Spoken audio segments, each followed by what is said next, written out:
Assalamualaikum warahmatullahi wabarakatuh.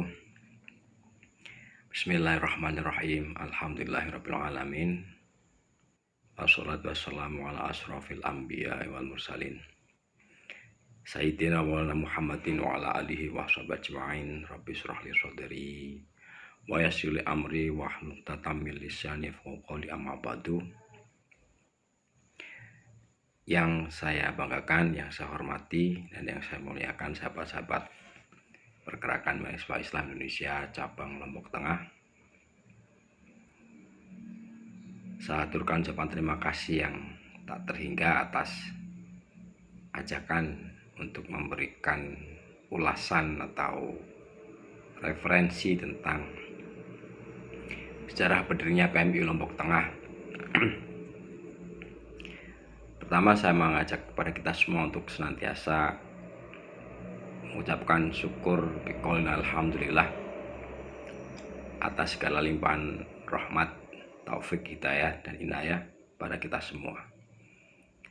Salawat serta salam tak lupa kita aturkan kepada junjungan kita Nabi Muhammad SAW. Semoga kelak kita mendapatkan syafaatul uzmah di yaumil qiyamah. Allahumma amin. Sebelum saya melanjutkan bercerita tentang sejarah PMI Lombok Tengah, perkenalkan, saya Muhammad Salahuddin, asli kelahiran dari Kebumen, dan saat ini sudah berdomisili di kampung halaman ya, di Kebumen, Jawa Tengah. Monggo bagi sahabat-sahabat yang kelak ada hajat atau ada agenda di Jawa Tengah, berkenan untuk mampir ke gubuk saya. Sebelumnya saya ucapkan terima kasih.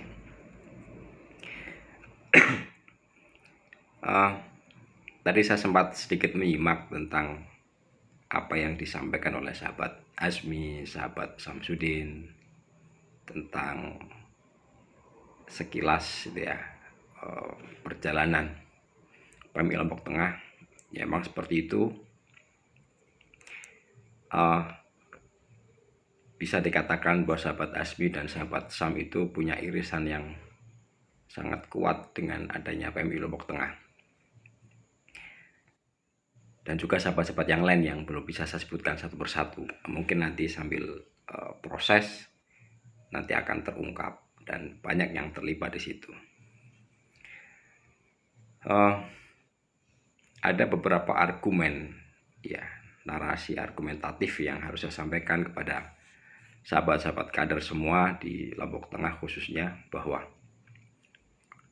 saat itu saya diberikan amanah untuk memimpin pengurus cabang sebagai ketua umum PC PMI Mataram. Nah, ada pikiran yang sangat mendesak saat itu.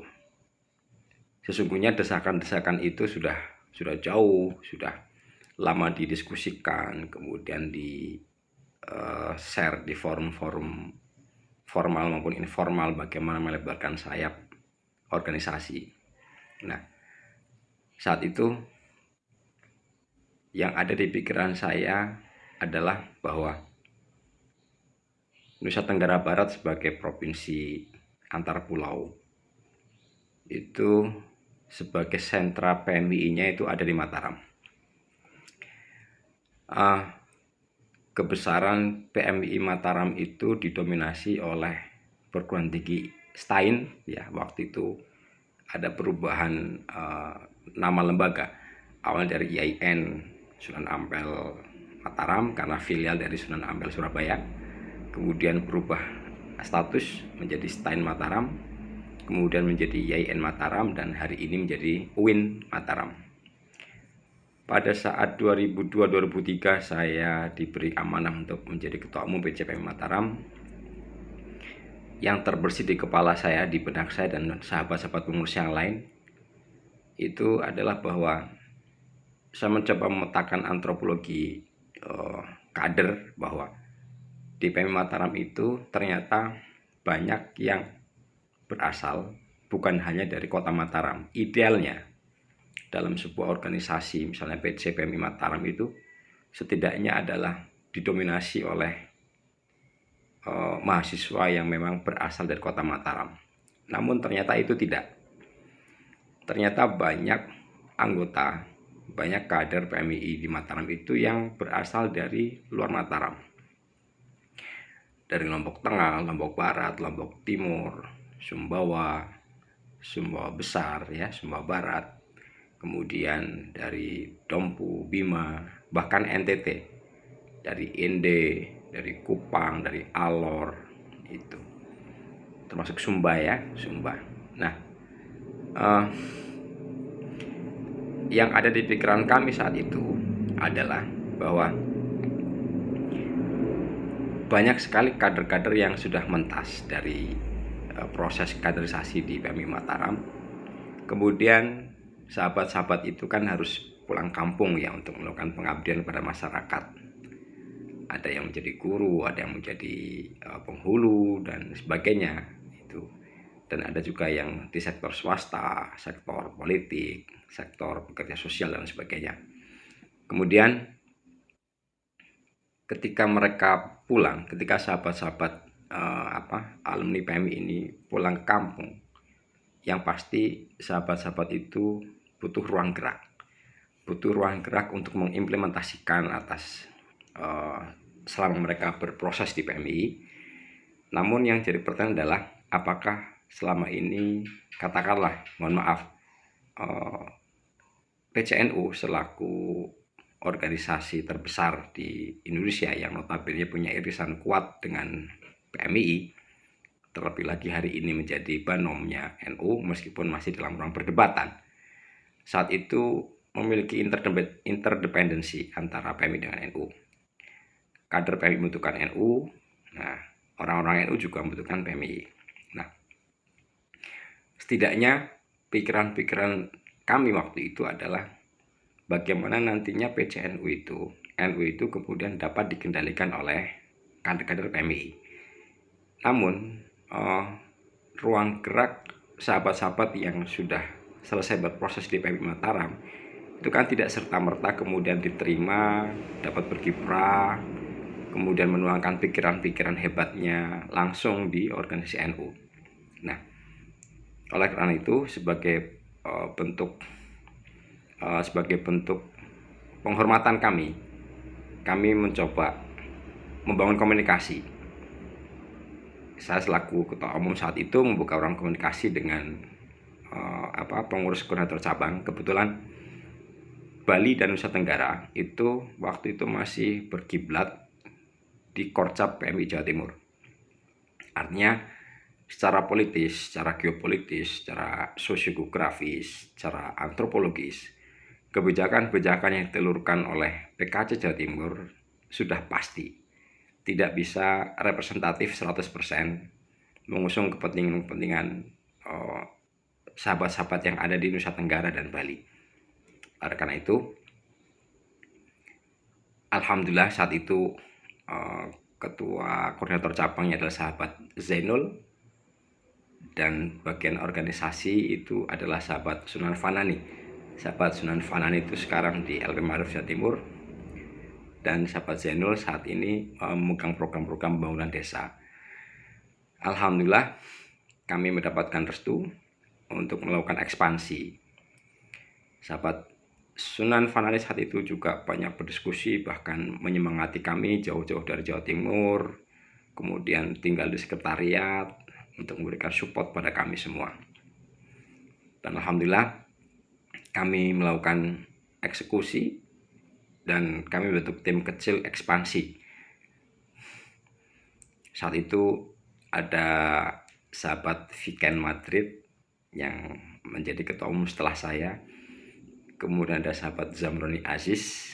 Jadi sahabat Viken itu nanti mewakili sebagai media komunikator ya, sebagai yang memfasilitasi atau menjembatani ekspansi kami ke kawasan Nusa Tenggara Timur. Karena target kami waktu itu adalah yang kondusif untuk dibangun segera adanya PC PMI persiapan, itu Lombok Tengah, Lombok Timur, Bima, Ende, dan Kupang.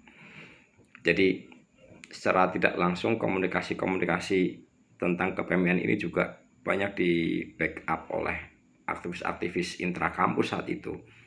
Jadi di mana ada kegiatan intrakampus pasti akan bersinggungan antara PMI dan non PMI.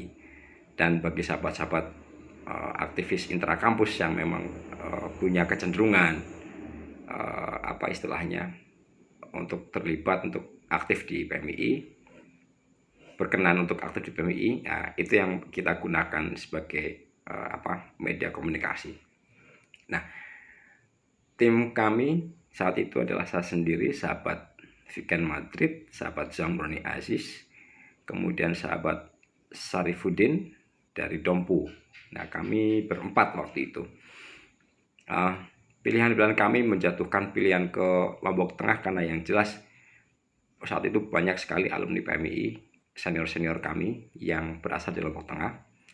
Kemudian di Lombok Timur juga ada sebagian besar. Kemudian di Bima yang memang kondusif untuk gerakan mahasiswanya saat itu ada sahabat Zul Amirul Haq waktu itu. Kemudian di ND yang alhamdulillah itu diterima oleh sahabat-sahabat PMKRI. Justru uniknya di ND itu pengurus cabang PMKRI itu malah beberapa itu adalah sahabat beragama Islam. Saya ingat ketua PMKRI di ND satu adalah Ihsan Dato. Dia beragama Islam tapi membawa gerbong PMKRI menjadi ketua PMKRI saat itu. Nah, kemudian di Kupang itu waktu itu saya tidak bisa sampai ke Kupang karena secara pribadi saya diminta keluarga untuk balik ke Mataram karena harus membantu persiapan proses pengukuhan guru besar bibi saya, bule saya. Nah, kemudian apa yang disampaikan oleh sahabat Samsudin tentang represivitas itu ya, tantangan di Lombok Tengah itu memang sangat betul tadi ya, benar. Dulu sebelum saya menjadi ketua PMI itu aktivitas-aktivitas kaderisasi formal lebih banyak diselenggarakan di kampus, di aula NU. Nah, kemudian sejak zaman saya coba kembalikan basic sahabat-sahabat calon anggota baru ini ke pondok pesantren. Dan ini untuk membangun riroh bahwa sahabat PMI tidak boleh melupakan kultur pesantrennya. Nah, alhamdulillah waktu itu secara kebetulan juga Datuk Tuan Guru Haji Turmuzi Badarudin itu sahabat karib paman saya.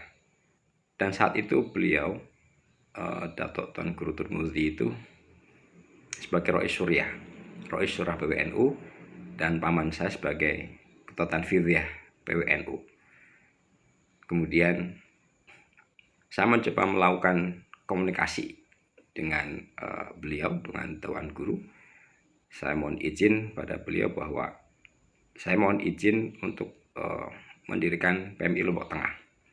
Dan kami akan beracara di kampus Staik Bagu. Nah,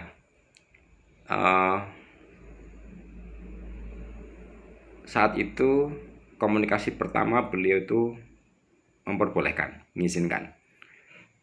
Namun saat waktu mepet, sebentar lagi mau pembentukan PJ PMI Lombok Tengah, saya mendapatkan kabar bahwa konon Tuan Guru berubah pikiran,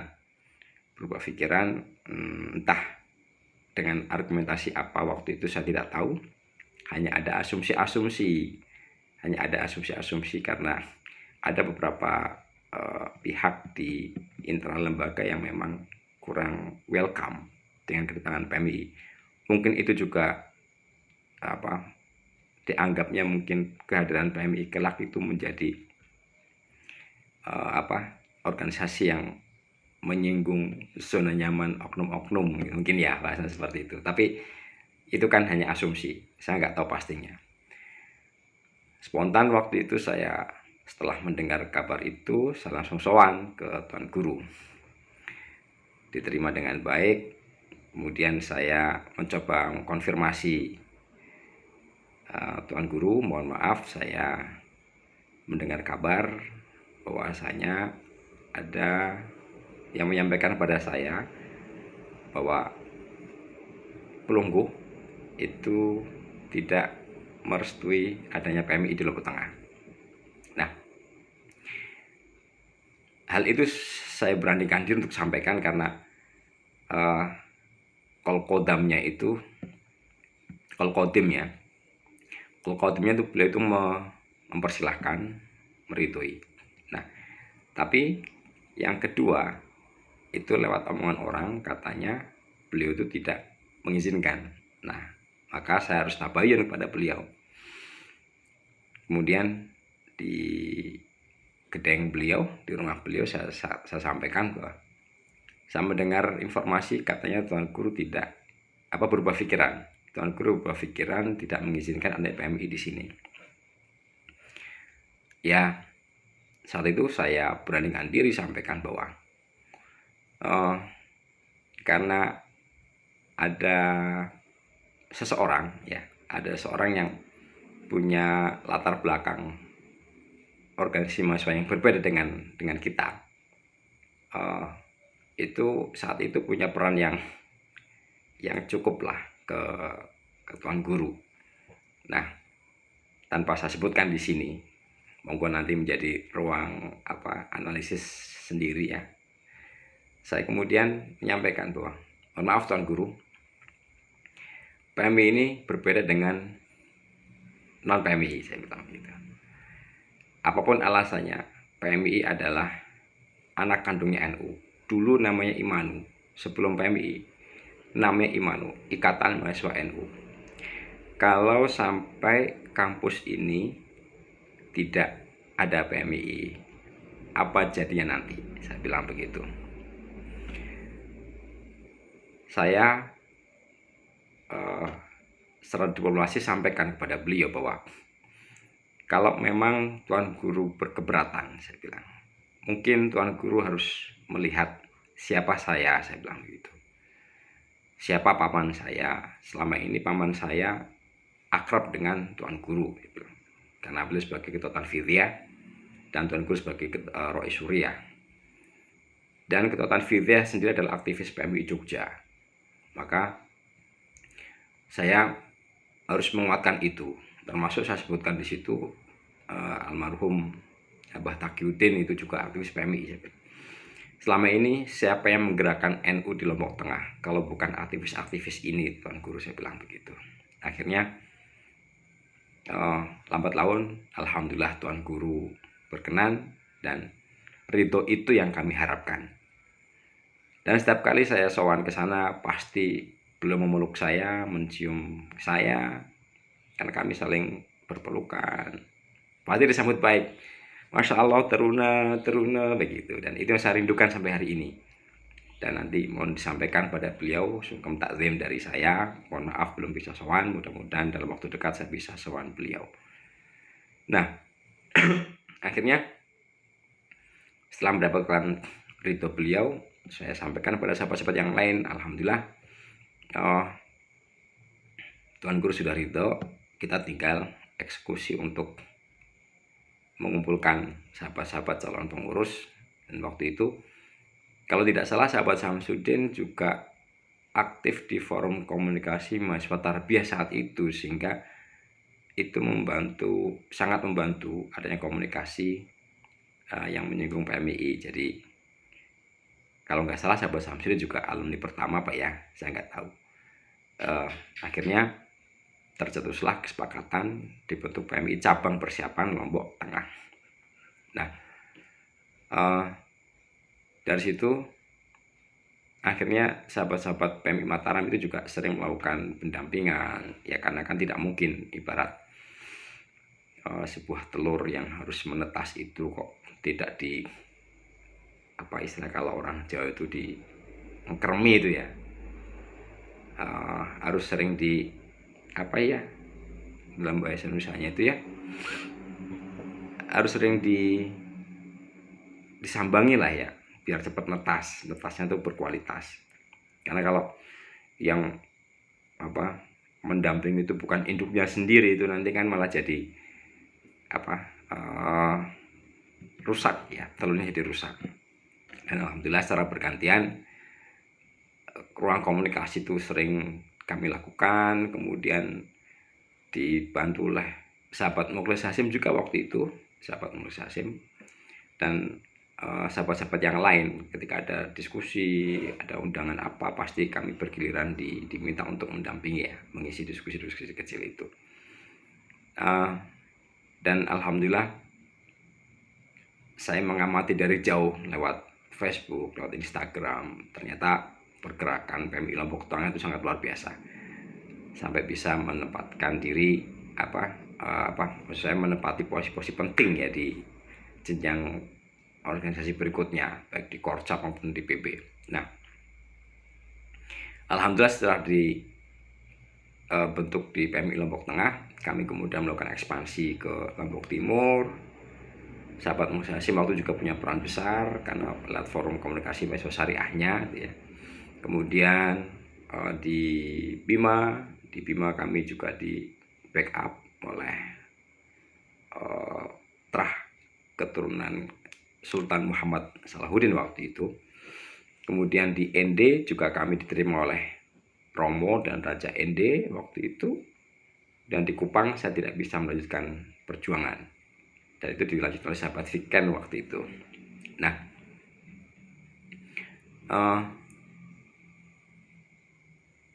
di Lombok Timur sendiri kami punya tantangan yang sangat luar biasa karena ada dua.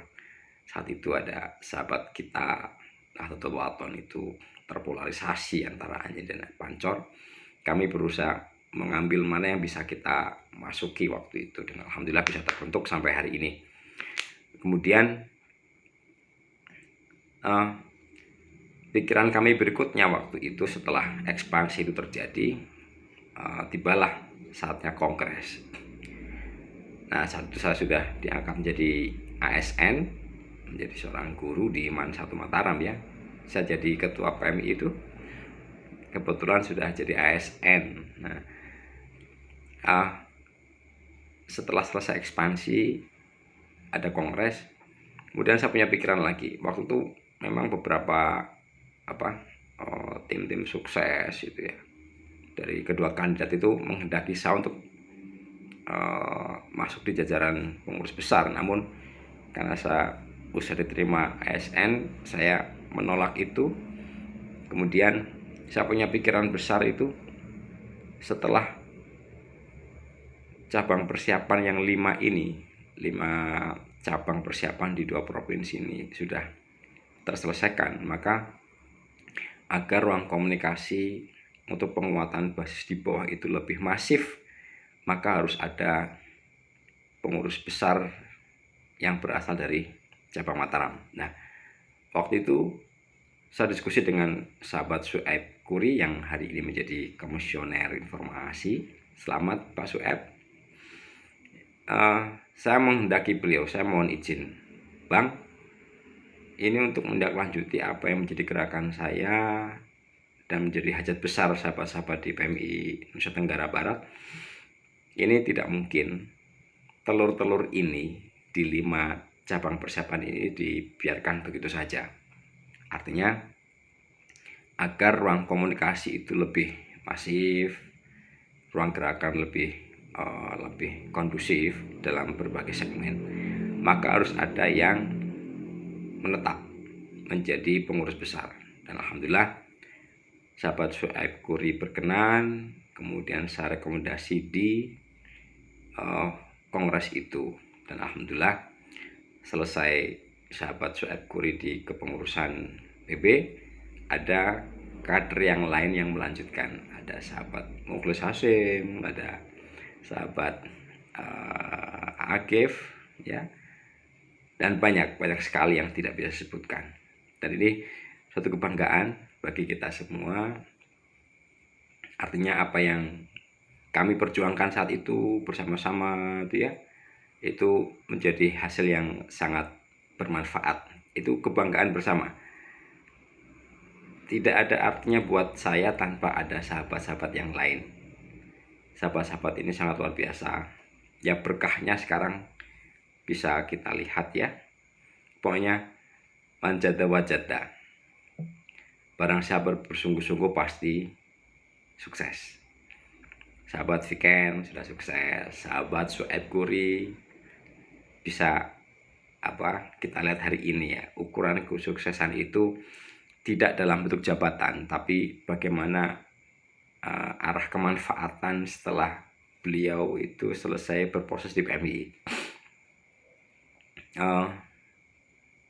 Al-Maghfurullah Abah Taqiyuddin itu alumni PMI, bisa kita lihat hari ini sangat dibanggakan oleh sahabat-sahabat semua. Beliau itu sangat luar biasa, menggembleng kami semua.